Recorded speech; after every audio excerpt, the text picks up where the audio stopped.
Affiliate marketing beginner friendly business மாடலாக அப்படி இல்லைன்னு சொன்னால் பணம் இருக்கிறார்கள் ப்ளஸ் எக்ஸ்பீரியன்ஸ் ஆனார்கள் மட்டும்தான் செய்யலாமா?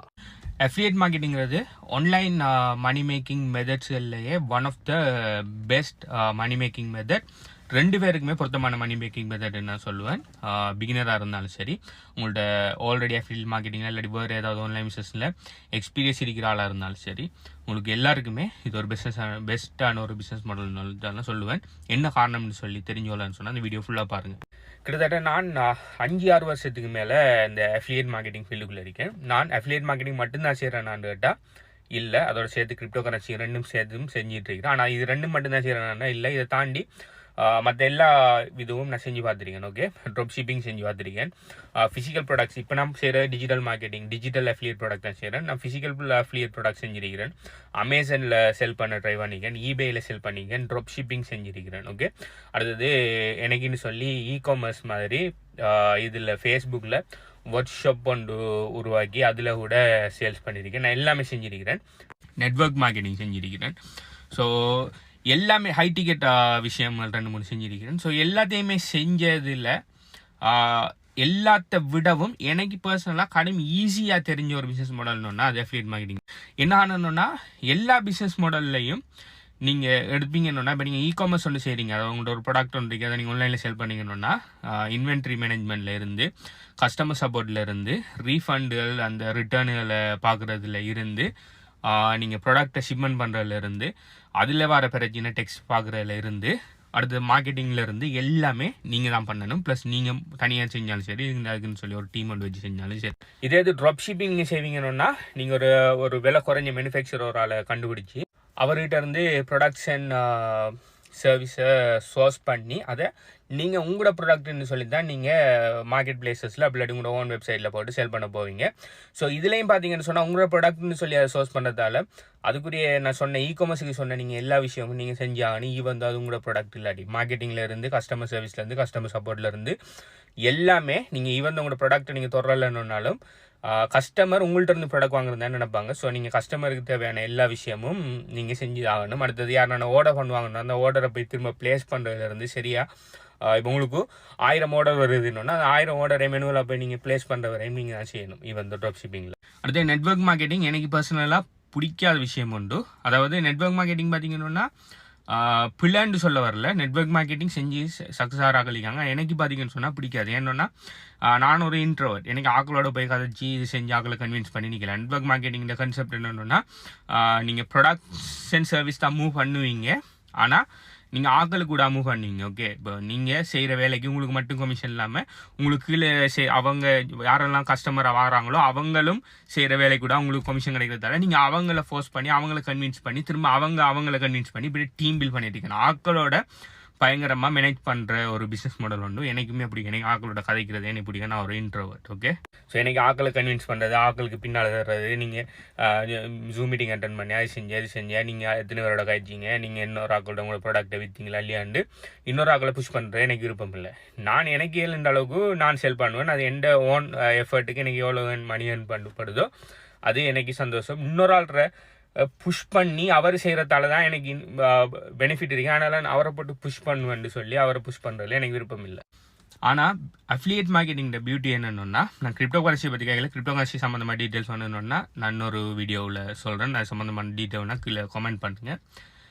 அஃபிலியேட் மார்க்கெட்டிங் பியூட்டிங் என்னென்னா மார்க்கெட்டிங்கிற மட்டும்தான் நீங்கள் ஃபோக்கஸ் பண்ண வேண்டி வரும். ஓகே, அது நீங்கள் ஃப்ரீ மார்க்கெட்டிங் பண்ணாலும் சரி, ஆர்கானிக் மார்க்கெட்டிங் பண்ணாலும் சரி, ஃப்ரீ மார்க்கெட்டிங் சொல்லி ஒன்றுமே இல்லை. ஓகே, சகல்ஸோட ஃப்ரீ மார்க்கெட்டிங் நோட்டி இல்லை. நீங்கள் இப்போ வீடியோ கண்டென்ட் கிரியேட் பண்ணிங்கன்னா அதுக்குன்னு சொல்லி டைம், எஃபர்ட், ரிசர்ச் எல்லாம் பண்ணுறீங்க. ஓகே, அதில் நீங்கள் உங்களோட டைம் செலவழிங்க. ஸோ அது எதுவுமே ஃப்ரீ இல்லை. ஸோ நீங்கள் ஆர்கானிக் மார்க்கெட்டிங் செஞ்சாலும் சரி, பெய்ட் மார்க்கெட்டிங் செஞ்சாலும் சரி, நீங்கள் அது மட்டும்தான் செய்கிறேன். Okay, so product and service இன்னொரு ஆள் தயாரிக்கும். நீங்கள் அதுக்கு அந்த ப்ராடக்ட் அண்ட் சர்வீஸுக்கு ஒரு அஃபிலியேட்டாக ஜாயின் பண்ணி அந்த அவர ப்ராடக்ட் அண்ட் சர்வீஸுக்கு நீங்கள் உங்களோட டேலண்ட்டை பாவிச்சு நீங்கள் மார்க்கெட்டிங் செய்வீங்க. உங்களுக்கு பெய்ட் அட்வர்டைஸ்மெண்ட்ஸில் நாலேஜ் இருக்கணும்னா நீங்கள் பெய்ட் மார்க்கெட்டிங் செஞ்சு சேல்ஸ் எடுத்து கொடுப்பீங்க. அந்த சேல்ஸுக்கு உங்களுக்கு 2-3% 90% வரையும் கிடைக்கும். அது ப்ராடக்ட் அண்ட் சர்வீஸை பொறுத்து. நீங்கள் டிஜிட்டல் ப்ராடக்ட் கோர்ஸஸ் செல் பண்ணுவீங்கன்னா 50-90% வரையும் கமிஷன் தருவாங்க. அதே இது நீங்கள் ஃபிசிக்கல் ப்ராடக்ட்ஸுக்கு அஃபிலியேட் மார்க்கெட்டிங் செய்வீங்கன்னா உங்களுக்கு ஒரு 2-3% கமிஷன் தருவாங்க. பெரிய அளவில் கமிஷன் கிடைக்காது. ஏன்டா ஃபிசிக்கல் ப்ராடக்ட்ஸுக்குள்ள மேனுஃபேக்சரிங் காஸ்ட் ஒன்று இருக்குது. திரும்ப திரும்ப அவங்க ப்ராடக்ட்டை உருவாக்கணும். ஆனால் டிஜிட்டல் ப்ராடக்ட் கோர்சஸ் சாஃப்ட்வேர்லாம் பார்த்தீங்கன்னா ஒரு தடவை தான் க்ரியேட் பண்ணிப்பாங்க. ஸோ அவங்களுக்கு அஃபிலியேட்ஸுக்கு பே பண்ணுறதுல எந்த ப்ராப்ளமும் இருக்காது. அடுத்து டிஜிட்டல் ப்ராடக்ட்ஸுக்கு நீங்கள் அஃபிலியேட் மார்க்கெட்டிங் செய்ய போகல உங்களுக்கு ரெக்கரிங் கமிஷன் கண்டினியூஸாக கிடச்சிட்டிங்க. பட் நான் 5-6 வருஷத்துக்கு முதல் செஞ்ச ஒர்க்கில் ஜாயின் பண்ணினேன். சாஃப்ட்வேர்ஸில் ஜாயின் பண்ணினாக்கள் இன்னும் அந்த சாஃப்ட்வேர்ஸை பாவிச்சிட்டிருக்காங்க. அவங்க இன்னும் பாவிச்சிட்டு இருக்கிறதால எனக்கு இன்னும் இன்றைக்கு வரைக்கும் கமிஷன் கிடச்சிட்டு சம்மந்தமான ப்ரூஃப் எல்லாம் நான் HBU கன்சல்டன்சி டெலிகிராம் சேனலில் போட்டுக்கிறேன். ப்ளஸ் HBU யூடியூப் சேனல்லையும் போட்டுக்கிறேன். தேவையானவர்கள் பார்த்துக்கொள்ளுங்க. ஸோ ஜஸ்ட் மார்க்கெட்டிங்கிற ஒரே ஒரு விஷயத்தை மட்டும் நீங்கள் மாஸ்டர் பண்ணுறது மூலம் யாரோட ப்ராடக்டை வேணுனாலும் எத்தனை ப்ராடக்டை வேணுனாலும் எத்தனை சர்வீஸை வேணுனாலும் நீங்கள் ப்ரொமோட் பண்ணுற அந்த ப்ராடக்டை உற்பத்தி செய்கிறதுலேருந்து ப்ராடக்டை மேனேஜ் பண்ணுறதுலேருந்து ப்ராடக்டை ஷிப்மெண்ட் பண்ணுறதுலேருந்து அது ஃபிசிக்கல் ப்ராடக்டாக இருந்தால் ப்ராடக்டை ஷிப்மெண்ட் பண்ணுறதுலேருந்து கஸ்டமர் இன்கொயரியை கிளியர் பண்ணுறதுலேருந்து ரிட்டர்ன்ஸில் பார்க்குறதுலேருந்து எல்லாத்தையுமே ப்ராடக்ட் ஓனர் பார்த்துக்கொள்வார். உங்களோட வேலை மார்க்கெட்டிங். ஓகே, ஸோ நீங்கள் அதுக்கு செய்ய வேண்டியது நீங்கள் ஆர்கானிக் மார்க்கெட்டிங் செய்யலாம், பெய்ட் மார்க்கெட்டிங் செய்யலாம். பெய்ட் மார்க்கெட்டிங் செய்யக்குள்ள ஃபாஸ்ட்டாக உங்களுக்கு ரிசல்ட்ஸ் கிடைக்கும். ஆனால் உங்களுக்குன்னு சொல்லி ஒரு பிராண்ட் ஒன்று உருவாகுது. ஆனால் நீங்கள் ஆர்கானிக் மார்க்கெட்டிங் செய்யக்குள்ள ஃபாஸ்ட்டாக எடுத்தோடனே ஃபாஸ்ட்டாக ரிசல்ட்ஸ் சில நேரம் கிடைக்கலாம். ஆனால் அநேக நாள் கிடைக்காது. ஆனால் நீங்கள் கண்டினியூஸாக என்ன செய்வீங்க, பிராண்ட் ஒன்று உருவாக்குவீங்க. அந்த பிராண்ட் ஒன்று நீங்கள் உருவாக்கி எடுப்பீங்கன்னு சொன்னால் அந்த பிராண்டுக்கு பின்னுக்கு நீங்கள் எத்தனை ப்ராடக்ட் அண்ட் சர்வீஸ் வேணுனாலும் செஞ்சு கொள்ளலாம். சில பிராண்ட் உருவாக்குறேன்னு நினைக்கிறேன்டா இது நான் அஃபிலியேட்டில் ஜாயின் ஆகிப்போட்டு, நான் அஃபிலியேட் கம்பெனியில் ஜாயின் ஆகிப்போடு. உதாரணத்துக்கு ஏங்கிற கம்பெனியில் நீங்கள் அஃபிலியேட்டை ஜாயின் பண்ணிக்கணும்னா ஏங்கிற பேரில் நீங்கள் பிராண்ட் உருவாக்குறேன். ஸோ அது மடத்தன். ஓகே, நீங்கள் ஏங்கிற பேரில் நீங்கள் பிராண்ட் உருவாக்குறது இல்லையா, ஆல்ரெடி அவங்க ஏங்கிற பேரில் பிராண்ட் உருவாக்கி வச்சுப்பாங்க. நீங்கள் அவங்களுக்கு ஃப்ரீயாக பிராண்ட் உருவாக்கி கொடுக்கறதில்ல. பிராண்டுங்கிற எப்பயுமே உங்களோட பேரில் இல்லாட்டி உங்களோட கம்பெனி இல்லாட்டி கன்சல்டன்சின்னு சொல்லி நீங்கள் பிராண்ட் உருவாக்கி போட்டு அந்த பிராண்டை வச்சு பின்னால் நீங்கள் எத்தனை ப்ராடக்ட்டோ சர்வீஸோ நீங்கள் மார்க்கெட்டிங் பண்ணிக்கொள்ளலாம். உதாரணத்துக்கு HBU கன்சல்டன்சி ஆசிவாசங்கிறது எந்த பிராண்ட், ஆசிவாசங்கிற எந்த பர்சனல் பிராண்ட், HBU கன்சல்டன்சிங்க எங்கள் கம்பெனி பிராண்ட்.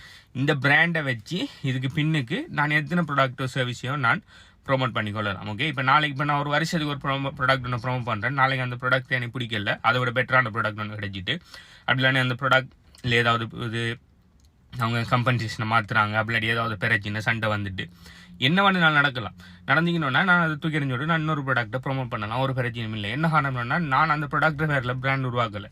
ஆனால் இதே இது நான் அந்த ஏங்குற ப்ராடக்ட் நேமில் பிராண்ட் உருவாக்குவேன். நாளைக்கு ஒரு வருஷம் ஃபுல்லாக கஷ்டப்பட்டு பிராண்ட் உருவாக்கிட்டேன். நாளைக்கு அந்த ஏங்குற ப்ராடக்ட்டை இது நோலவங்க நான் ப்ரொமோட் பண்ண போடலாம். இல்லாட்டி அந்த கம்பெனியில் ஏதாவது பிரச்சனை ஸ்கேம் ஆகிட்டு என்னென்ன பிரச்சனை வந்தால் நாளைக்கு உங்களோட பிராண்டும் தான் சஃபர் ஆகும். ஓகே, நீங்கள் மட்டும் இல்லை உங்களோட பிராண்டும் சேர்ந்து சஃபர் ஆகி உங்களோட பிஸ்னஸை திரும்ப ஜீரோவிலேருந்து புது பிராண்ட் ஒன்று உருவாக்க வேண்டி வரும். அதே இது நீங்கள் உங்களோட பர்சனல் பிராண்டை உருவாக்குவீங்கன்னா எதுவுமே ஜீரோவிலேருந்து திரும்ப உருவாக்க தேவை. எங்கிற ப்ராடக்ட் வேலை செய்யாட்டி எங்கிற ப்ராடக்ட்டை தூக்கி எறிஞ்சு விட்டு அடுத்த ப்ராடக்ட்டை நீங்கள் ப்ரொமோட் பண்ணணும். ஸோ இதுதான் அஃபிலியேட் மார்க்கெட்டிங். இந்த ஆன்லைனில் ஏர்ன் பண்ணுறேன். அடுத்து இந்த ஆன்லைன் ஜாப் எல்லாத்தையும் இது கிளிக் அது இது வீடியோ பார்க்குறது இதெல்லாம் போய் கேஸ். ஓகே, இதெல்லாம் சும்மா நீங்கள் ஒரு நாள் ஃபுல்லாக கரெக்டாக $2-3 ஏர்ன் பண்ணுற கேசிடிஸ் நேரம் அதுவும் தர மாட்டானது. ஸோ அப்படியான விஷயங்களில் டைமை வேஸ்ட் பண்ணாமல் லெஜிட்டிமேட் ஆன்லைனில் மேக் பண்ணுற மெத்தட்களில் மட்டும் ட்ரை பண்ணுங்க. அது நீங்கள் ஃபுல் டைமாக ட்ரை பண்ணலாம், பார்ட் டைமாக ட்ரை பண்ணலாம், எப்படி ஒன்றா ட்ரை பண்ணலாம். ஸோ நீங்கள் அஃபிலியேட் மார்க்கெட்டிங் செய்கிறது பிகினராக இருந்தாலும் தாராளமாக செய்யலாம், நீங்கள் அட்வான்ஸ் ஆளாக இருந்தாலும் தாராளமாக செய்யலாம். நீங்கள் ஆல்ரெடி மார்க்கெட்டிங்கில் ஏதாவது இந்த பிஸ்னஸில் ஃபீல்டில் எக்ஸ்பீரியன்ஸ் இருக்கணும்னா நீங்கள் தாராளமாக செய்யலாம். அதே இது நீங்கள் பிகினர் உங்களுக்கு எதுவுமே தெரியாதுனாலும் தாராளமாக நீங்கள் லேர்ன் பண்ணிக்கொள்ளலாம். நீங்கள் உங்கள்கிட்ட பணம் இல்லைன்னு சொன்னாலும் நீங்கள் தாராளமாக ஆர்கானிக் அஃபிலியேட் மார்க்கெட்டிங் செஞ்சு வரலாம். உங்கள்கிட்ட பணம் இருக்குன்னு சொன்னால் தாராளமாக நீங்கள் பெய்ட் அஃபிலியேட் மார்க்கெட்டிங் சொல்லலாம். எல்லாத்துக்குமே சொல்யூஷன் இருக்குது இந்த அஃபிலியேட் மார்க்கெட்டிங்கில். ஸோ HBU கன்சல்டன்சியால் நாங்கள் எங்களோட கிளைண்ட்ஸ் அண்ட் ஸ்டூடெண்ட்ஸுக்கு HBU crypto currency affiliate marketing coaching ப்ரோக்ராம்னு கொடுத்துருக்கீங்க. அது எனக்கு கிரிப்டோ கரன்சின்னா கிரிப்டோ கரன்சிங்கிறது பூம் ஆகிட்டு இருக்கிற ஃபீல்டு உண்டு.